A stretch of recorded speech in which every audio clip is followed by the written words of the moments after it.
Assalamualaikum warahmatullahi wabarakatuh. Assalamualaikum warahmatullahi wabarakatuh. Perkenalkan saya Teti Rianto. Di sini saya akan mempresentasikan ujian akhir semester saya di mata kuliah Business Communication mengenai laporan hasil observasi.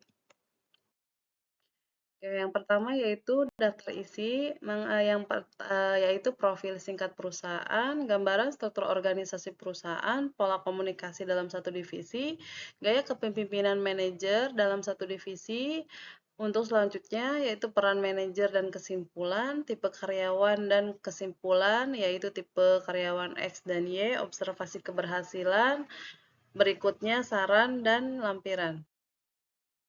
Oke, di sini saya profil singkat perusahaan dari PT Honda Prospek Motor atau HPM. PT Honda Prospek Motor atau HPM ini yaitu agen tunggal pemegang merek ATPM Honda di Indonesia. Perusahaan ini didirikan pada tanggal 15 Februari tahun 1999 dan merupakan perusahaan patungan antara Honda Motor Co. Ltd sebesar 51% dan PT Prospek Motor senilai 49%. HPM bertanggung jawab atas produksi pemasaran dan eksplor mobil penumpang Honda di Indonesia. Berbasis di Jakarta, HPM memiliki fasilitas produksi utama di Karawang, Jawa Barat. Yaitu pabrik ini dimulai beroperasi pada tahun 2003 dan telah berkembang dengan penambahan pabrik kedua pada tahun 2014. Untuk meningkatkan kapasitas produksi tahunan menjadi 200.000 unit. Beberapa model mobil yang diproduksi oleh HPM yaitu Honda Brio, Mobilio, HB-RV, dan terakhir itu HR-V.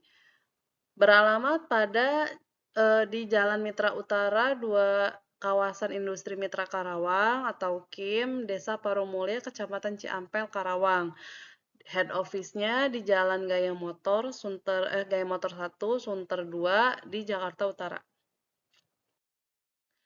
Oke, berikut gambaran struktur organisasi perusahaan. Yang pertama itu dari presiden, vice presiden, kemudian direktur. Nah, direktur ini dibagi menjadi beberapa divisi, yaitu HR dan GE, Finance dan Accounting, IT, Purchasing, Exim, dan Governmental, New Model, Production, Quality Control, Sales, and Marketing, After Sales. Dan kemudian ada departemen head-nya, section head, yang terakhir yaitu staff.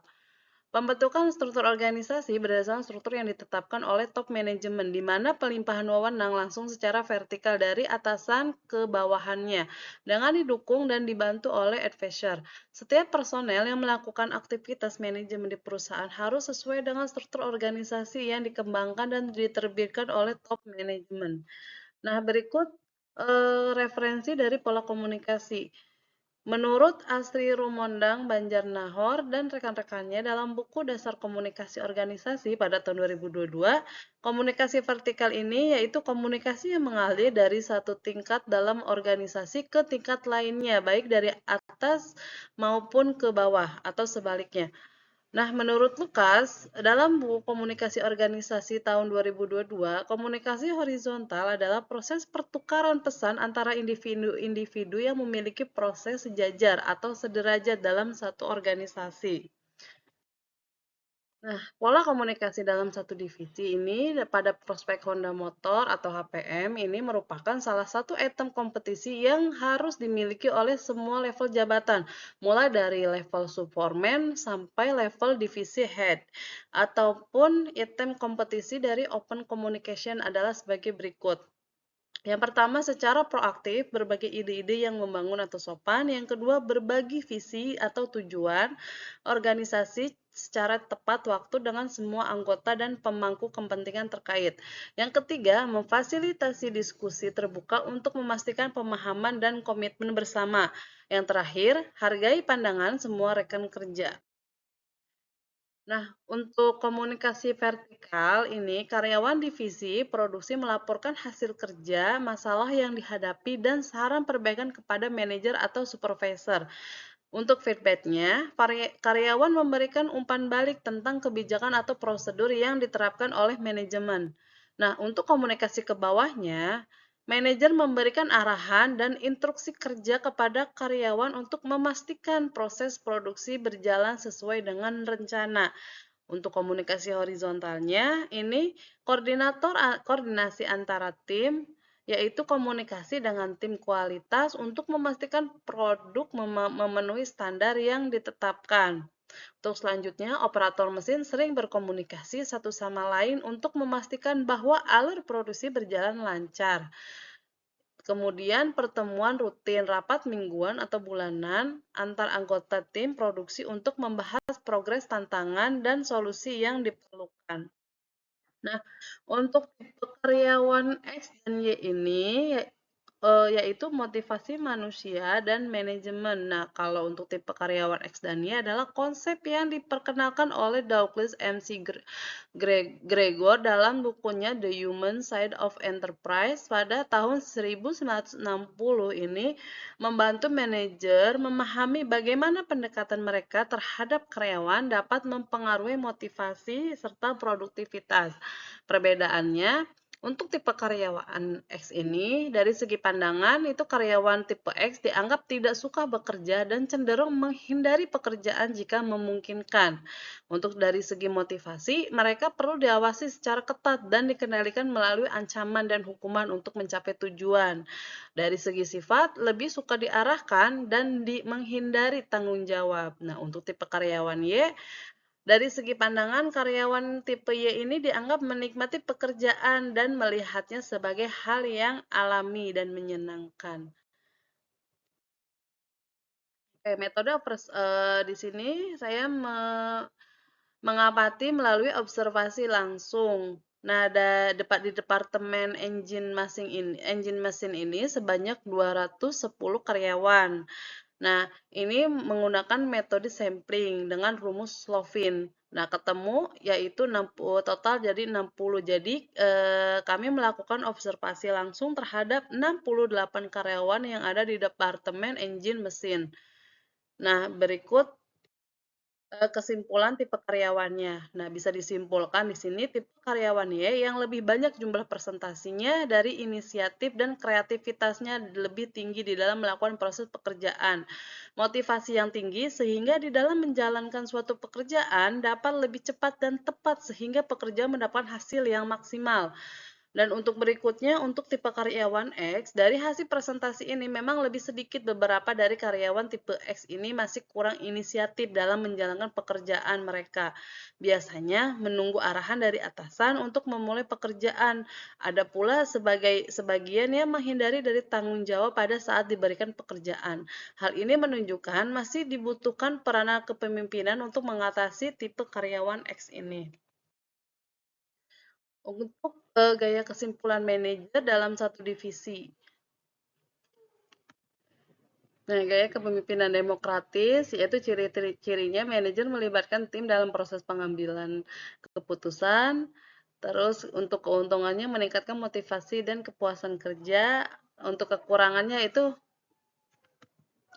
proses pengambilan keputusan bisa lebih lambat karena banyaknya diskusi. Untuk gaya kepemimpinan transformasional, dengan ciri-ciri manajer menginspirasi dan memotivasi karyawan. Dan untuk keuntungan, meningkatkan motivasi, moral, dan kinerja karyawan.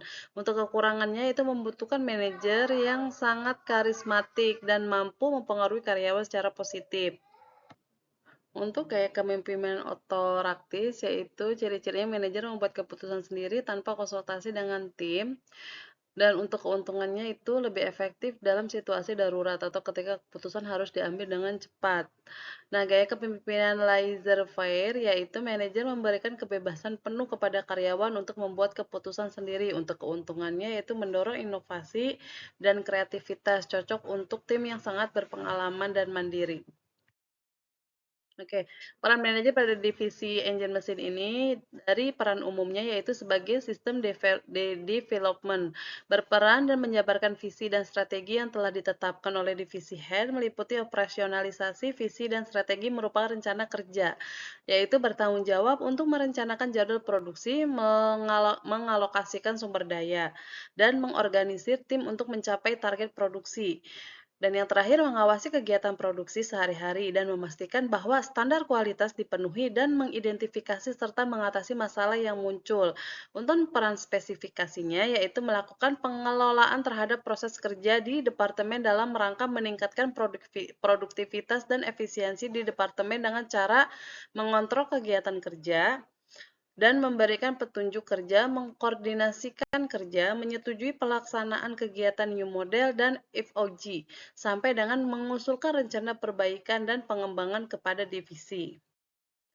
Oke, untuk kayak kepemimpinan manajer dalam divisi engine mesin ini yaitu satu pengambilan keputusan dan keterlibatan anggota, yaitu pemimpin melibatkan anggota tim dalam proses pengambilan keputusan, lalu mendengarkan pendapat dan ide mereka sebelum membuat keputusan akhir.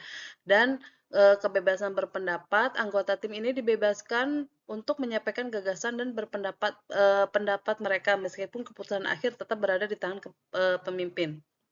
Nah, yang kedua yaitu perhatian terhadap bawahan, komunikasi dua arah, yaitu pemimpin menjaga komunikasi yang terbuka dan dua arah dengan bawahan, memastikan bahwa mereka merasa didengar dan dihargai. Dari segi kepercayaan, pemimpin menunjukkan kepercayaan kepada bawahannya, memberikan mereka tanggung jawab dan otonomi dalam pekerjaan mereka. Ya, yang terakhir, melimpahkan wewenang. Delegasi tugas, yaitu pemimpin mendelegasikan tugas wewenang kepada anggota tim. Terus untuk memperdayaannya, pemimpin memberdayakan bawahan dengan memberikan mereka kesempatan untuk berkembang dan mengambil inisiatif. Yaitu kesimpulan peran manajer pada divisi engine mesin ini yaitu melakukan pengelolaan terhadap proses kerja di departemen dalam rangka meningkatkan produktivitas efisiensi di departemen dengan cara mengontrol kegiatan kerja, memberikan petunjuk kerja, mengordinasikan kerja, menyetujui pelaksanaan kegiatan new model dan FOG, sampai dengan mengusulkan rencana perbaikan dan pengembangan kepada divisi. Manajer menginspirasi dan memotivasi karyawan untuk mencapai tujuan yang lebih tinggi. Dan manajer pula melibatkan tim dalam proses pengambilan keputusan, lalu mendorong partisipasi dan kreativitas.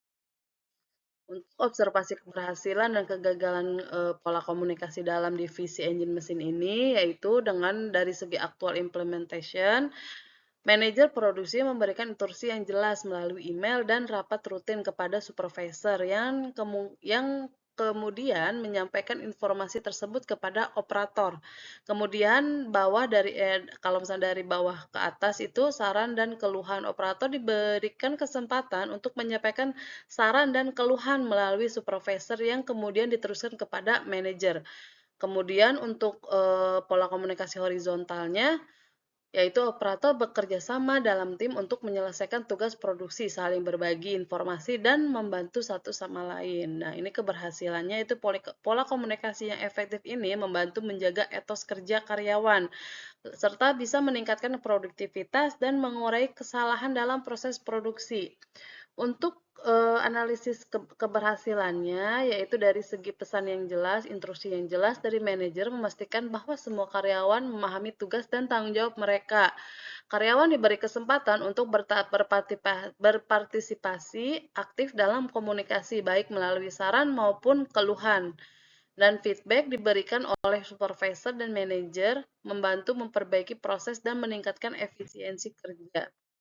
Nah, untuk kegagalannya ini dari segi geografisnya, karyawan dari divisi yang berbeda bekerja di lokasi yang terpisah sehingga komunikasi langsung menjadi sulit. Nah, untuk bahasa, perbedaan bahasa dan istilah teknis antar divisi menyebabkan kesalahpahaman dalam penyampaian informasi. Untuk penyaringan informasi ini, yaitu disampaikan seringkali disaring atau diubah oleh karyawan sebelum mencapai penerima yang sebenarnya. Nah, karyawan ini memiliki persepsi yang berbeda tentang informasi yang diterima, yang menyebabkan interpretasi yang salah. Nah, dari kesimpulan kegagalan ini, yaitu komunikasi yang tidak efektif ini menyebabkan banyak kesalahan dalam proses produksi seperti kesalahan tanggal, pengiriman, dan jenis barang yang diproduksi.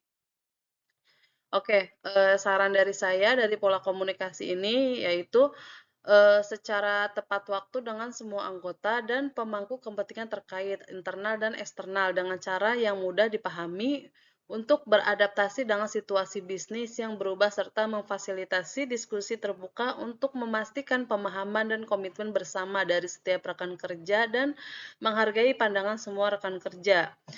Nah, untuk gaya kepemimpinan dari saya itu yaitu manajer yang melibatkan tim dalam proses pengambilan keputusan serta mendorong partisipasi dan kreativitas. Kepemimpinan transisional manajer menggunakan sistem penghargaan dan hukuman untuk memulai karyawan agar lebih fokus dalam tugas dan hasil.